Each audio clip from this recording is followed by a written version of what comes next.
channel Advocate Yadavarav Dhunde Mahavidyalaya and welcome to our biological tutorials. Okay, then we have discussed about today's topic kingdom fungi. Then five system of classification discovered by the R.H. Whittaker.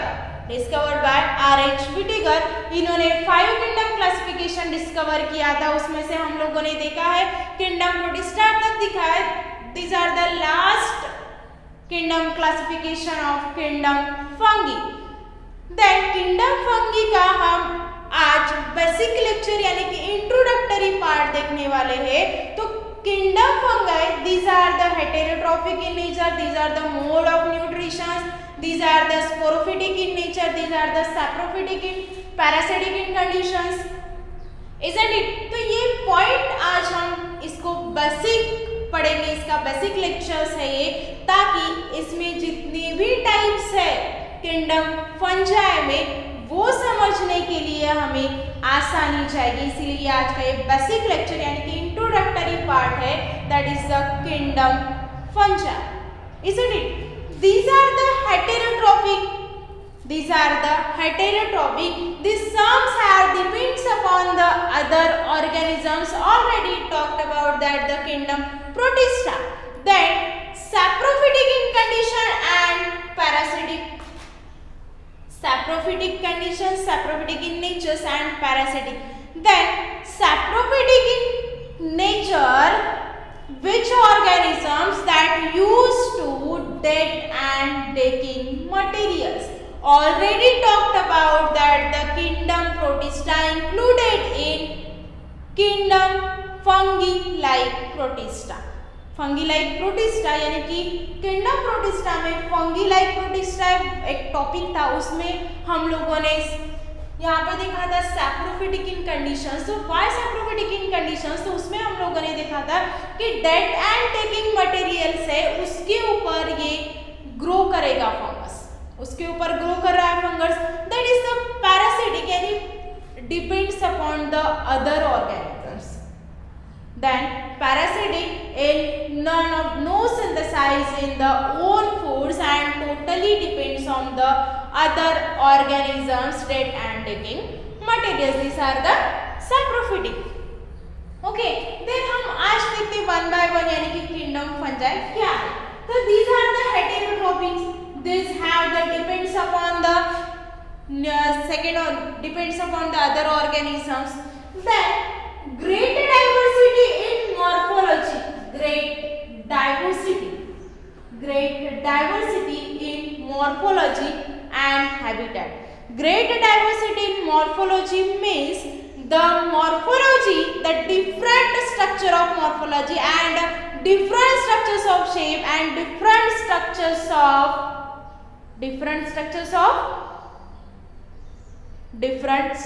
of attributes. These are the great diversity in morphology. Then habitat, they are present in derived habitat. Habitat means they are present in derived habitat यानी कि some of the different places यानी कि अलग अलग जगह पे present होंगी fungi, right. For example bread पे ऊपर होगा या फिर जो डेड एंड डेकिंग मटेरियल है उसके ऊपर ग्रो होगा वो. तो हैबिटेट मीन्स क्या होता है, डिराइव्ड हैबिटेट यानी कि अलग अलग जगह पे अलग अलग स्पेस पे अलग अलग टेम्परेचर होगा, एनवायरमेंट अलग अलग होगा, तो उसी हर जगह पे वहां पे फंगस प्रेजेंट होंगी. These are the diversity, these are the habitat. तो फॉर एग्जांपल सैप्रोफिटिक में हम लोगों ने क्या देखा था, डेड एंड डेकिंग मटेरियल्स वो लीफ के ऊपर प्रेजेंट है, वो स्टेम के ऊपर प्रेजेंट है, ट्विग के ऊपर प्रेजेंट है and consume the food and nutrition. These are the totally parasitic in nature, isn't it? Then dead animals होगा, dead plants होंगे, then other organisms होंगे, या फिर कुछ हमारा घर में बासी खाना होगा जो हम फेंक रहे हैं उसके ऊपर भी फंगस ग्रो होता है. These are the different habitat. These are different habitats and these are the derived habitats. उसको कहेंगे habitat. Okay, ये हो गया अपना point of cover. Isn't it? Then after that, these are the cosmopolitans which are present in the most every area. Cosmopolitans already talked about that the kingdom Protista, मैंने कहा था कि वो कॉस्मोपॉलिटन्स भी होते हैं फंगस। तो why cosmopolitans? Because of cosmopolitans means which are present in almost every area, which are present in almost every area, यानी कि वो जो फंगस है, जो फंगी है, वो कुछ ऐसी एरिया होती है जहां पे अगर एनवायरनमेंट थोड़ा सा भी चेंज होता है तो उसमें वो एडजस्ट कर लेते हैं। These are the कॉस्मोपॉलिटन्स।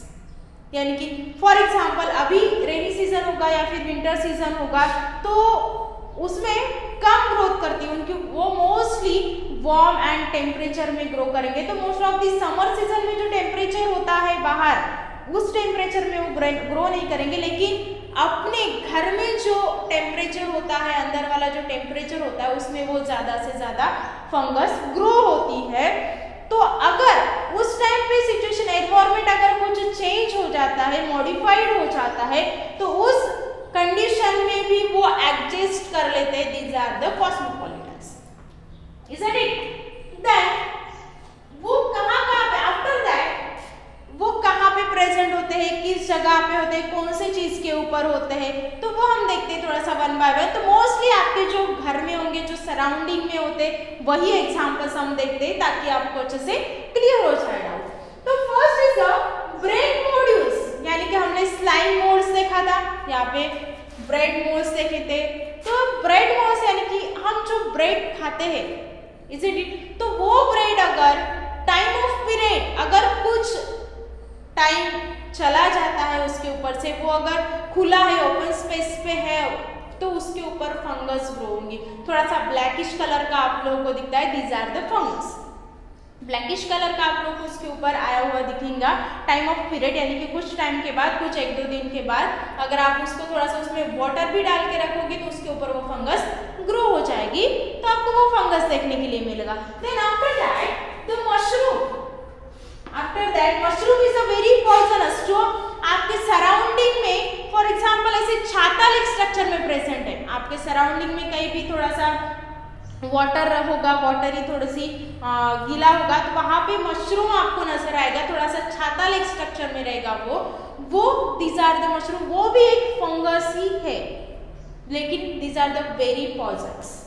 Then after that white spot on a mustard, then white spot and a mustard, white for example mustard यानी कि मोहरी, मस्टर्ड का अगर आप प्लांट देख चुके हो, अगर आप खेड़े गांव में जाते होंगे तो वहां पे मस्टर्ड के बहुत सारे प्लांट्स रहते हैं। तो अगर उस प्लांट की लीफ अगर आप देखते हो, लीफ अगर आप ऐसे देखोगे तो उसके ऊपर आपको व्हाइट स्पॉट नजर आएंगे, these are a fungus, these are fungus. ये भी एक फंगस है, ये causing disease, it is the cause disease, एक डिसीज को भी कॉज करता है white spot, isn't it? Then next is the yeast. After that ये ईस्ट क्या चीज है? ईस्ट जो है, there is some specific properties of yeast, there are some specific properties of yeast. Why? Because of that is the unicellular. Yeast is the unicellular. Why? Because of you know very well the rest of the multicellular, it is exception.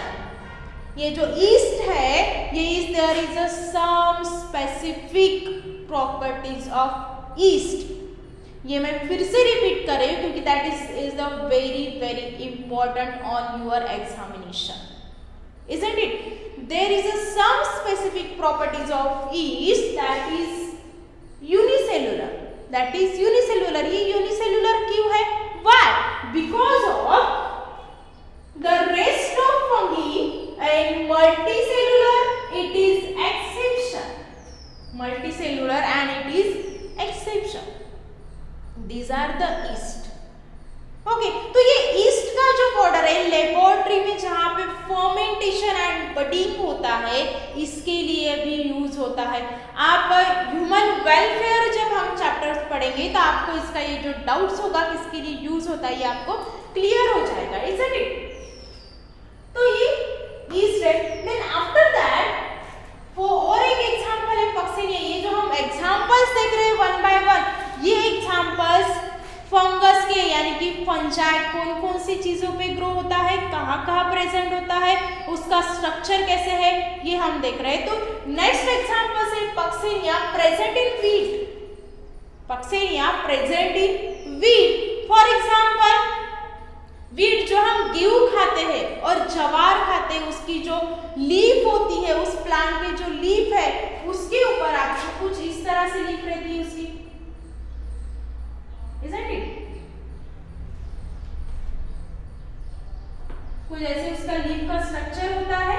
और यहाँ पे अगर आप देखते हो तो यहाँ पे आपको रेड स्पॉट नजर आएंगे। These are the Puccinia. These are the Puccinia. उस फंगस का नाम क्या है? Puccinia। उसको हम Puccinia बोलते हैं, isn't it? तो ये जवार या फिर गेहूं का जो पेड़ होता है वीट का, उसके ऊपर ये ग्रो करता है, ठीक है। Then penicillium, it is the very important, it is very important, that's your examination. And penicillium is the very important, that's your examination, isn't it? तो penicillium discovered, penicillium is the antibiotic है। Penicillium is the antibiotic and discovered to the Aristotle Fleming. Aristotle Fleming, ये जो scientist का नाम आप लोगों ने बहुत बार सुना होगा। इन्होंने ये पेनिसिलियम जो एंटीबायोटिक है ये उन्होंने डिस्कवर किया है। These are the Penicillium is the antibiotic, but fungal है, बट वो एंटीबायोटिक है। ऐसा नहीं कि हर एक फंगस पॉइजनस होता है, नहीं। ये जो पेनिसिलियम है, these are the antibiotic and Aristotle Fleming ने उसको डिस्कवर किया है। These are the antibiotic. Then our fungal organisation, it is the antibiotic bacterial origin. Antibiotic bacterial origin, these are the penicillium. These are very important your examination, isn't it? Then after that worm and humid. Worm and humid means क्या होता है कि worm and humid जो temperature है वो कहाँ पे present होता है? Temperature, isn't it? अगर रूम टेम्परेचर है अपना घर में, तो उसमें अगर आप लोगों ने बासी खाना रख दिया है, उसको खुला है या फिर ढक के रखोगे तो 2-3 दिन लगेंगे उसको फंगस ग्रो होने के लिए।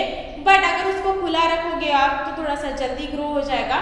तो ये जो बासी खाना होता है रूम टेम्परेचर में ही होता है, उसके ऊपर भी फंगस ग्रो होता है, isn't it?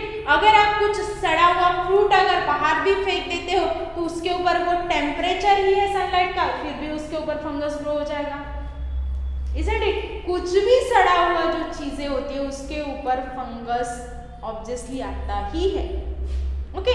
वो टेम्परेचर, फिर टेम्परेचर के हिसाब से वो हर एक टाइप्स जो है वो सरवाइव करेगा।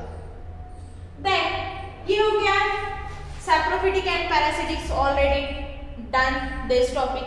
देन अब देखते हैं हम इसका स्ट्रक्चर कैसे है। जो स्ट्रक्चर है मोस्ट ऑफ द थिंग, ये जो फंगस है इस फंगी का स्ट्रक्चर देखते हैं कैसे कैसे स्ट्रक्चर्स है, okay. More than one, isn't it? तो ये स्ट्रक्चर्स ऑफ फंगस, तो for example mycelium, these are the mycelium, these are the fungus. Then mycelium, ये जो फंगस है, फंगस का नाम है mycelium.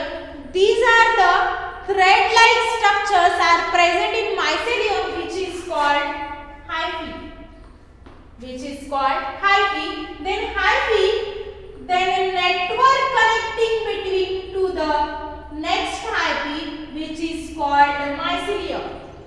Which is called mycelium. तो ये सिंगल अगर थ्रेड लाइक स्ट्रक्चर में तो उसको क्या कहेंगे हम? हाइफी बोलेंगे। अगर यहाँ पे जॉइंटेड है तो उसको हम कहेंगे माइसेलियम, isn't it? तो यहाँ पे इस माइसेलियम में सिनोसिटिक कंडीशन होती है। Coenocytic conditions means what? Coenocytic condition which are more than one nucleus are present, यानी कि एक से, these are the thread like structure. Mycelium is a thread like structures. But यहाँ पे क्या क्या बोला है कि सिनोसिटिक कंडीशंस में मोर देन न्यूक्लियस वन से ज्यादा न्यूक्लियस प्रेजेंट होते, more than one nucleus are present, these are the coenocytic condition.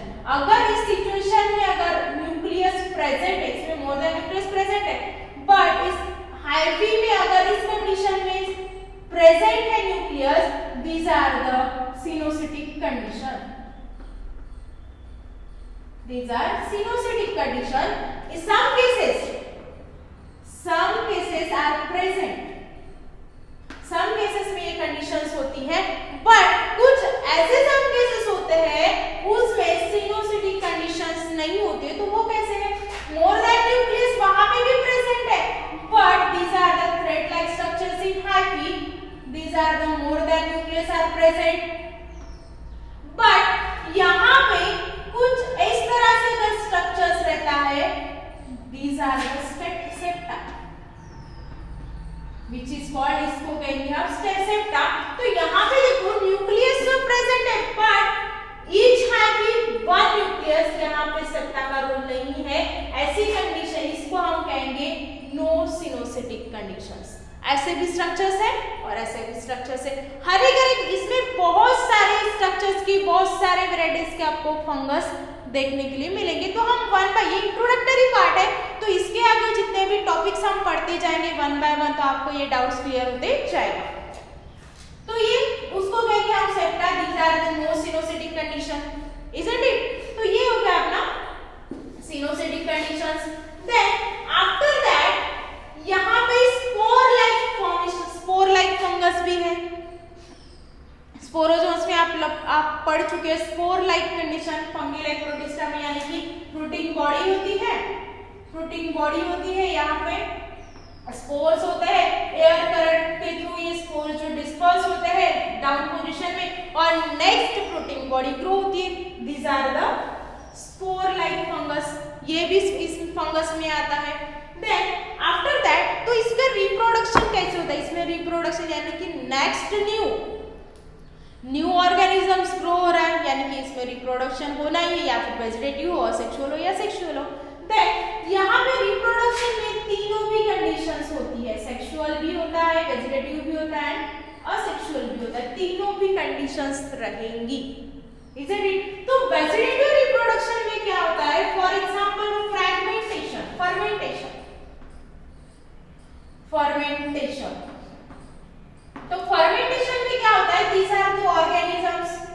these are organisms, इसका डिवाइडेशन होता है एंड नेक्स्ट जो है ऑर्गेनिजम्स डेवलप हो जाएगा, नेक्स्ट ऑर्गेनिजम्स डेवलपमेंट हो जाएगा, these are the fermentation। तो ये आता है वेजिटेटिव, एंड वेजिटेटिव में नेक्स्ट आता है बडिंग। मैं for example general introductory part है, तो नेक्स्ट आता है बडिंग। तो बडिंग में भी क्या होता है? These are the bud condition. तो एक नेक्स्ट न्यू बड आता है, these are the daughter cells. तो ये बडिंग क्या, जो फर्स्ट मदर सेल्स जो है इसको कहेंगे हम मदर सेल, और ये है डॉटर सेल, यानी कि बडिंग। ये चेन लाइक स्ट्रक्चर में डेवलप होता है, तो ये मैच्योर्ड होने के बाद डिटैच होता है, यानी कि सेपरेट हो जाता है। तो सेपरेट होने के बाद न्यू ऑर्गेनिज्म फॉर्म होता है, these are the daughter cells. ये होता है बडिंग कंडीशंस। तो ऐसे भी इसमें भी फंगस में भी ये हो सकता है vegetative reproductions, isn't it? Then next sexual reproduction, यानी कि स्पोर लाइक फंगस। मैंने अभी कहा था कि स्पोर लाइक फंगस को फ्रूटिंग बॉडी डेवलपमेंट हो जाएगी, यानी कि प्लाज्मोडियम का जो स्ट्रक्चर देखा था हम लोगों ने, वो जो एनवायरनमेंट के हिसाब से वो अपने को खुद को चेंज करेगा एंड फ्रूटिंग बॉडी डेवलपमेंट हो जाएगी। उसके बाद ये जो स्पोर्स रहेंगे स्पोरेंजियम में, ये स्पोर्स एयर करंट के थ्रू डिस्पर्स हो जाएंगे एंड शटिंग डाउन पोजीशन में आएंगे, और next new fruiting body develop हो जाएगी, these are the spore like fungi. And sexual reproduction भी होगा इसमें। सेक्सुअल रिप्रोडक्शन में 3 टाइप्स है, फर्स्ट है प्लाज्मोगमी, सेकंड है कैरियोगमी एंड थर्ड है मियोसिस। तो मियोसिस यानी कि मियोसिस में डिवीजन होगा, प्लाज्मोलियम की प्रोसेस होगी इसमें, ये असेक्सुअल रिप्रोडक्शन में है। तो इसके ये हम रिप्रोडक्शन जो टाइप पढ़ेंगे उसमें कौन सा रिप्रोडक्शन है ये हम वन बाय वन पढ़ते जाएंगे। तो आई होप कि आज का लेक्चर अगर आपको पसंद आया होगा, basic introductory part in kingdom fungi, then I hope कि आपको ये पसंद आएगा। तो प्लीज़ लाइक कीजिए, शेयर कीजिए एंड सब्सक्राइब। अगर आपको कुछ डाउट्स होंगे तो आप कमेंट बॉक्स में लिखकर भेज सकते हैं। Thank you.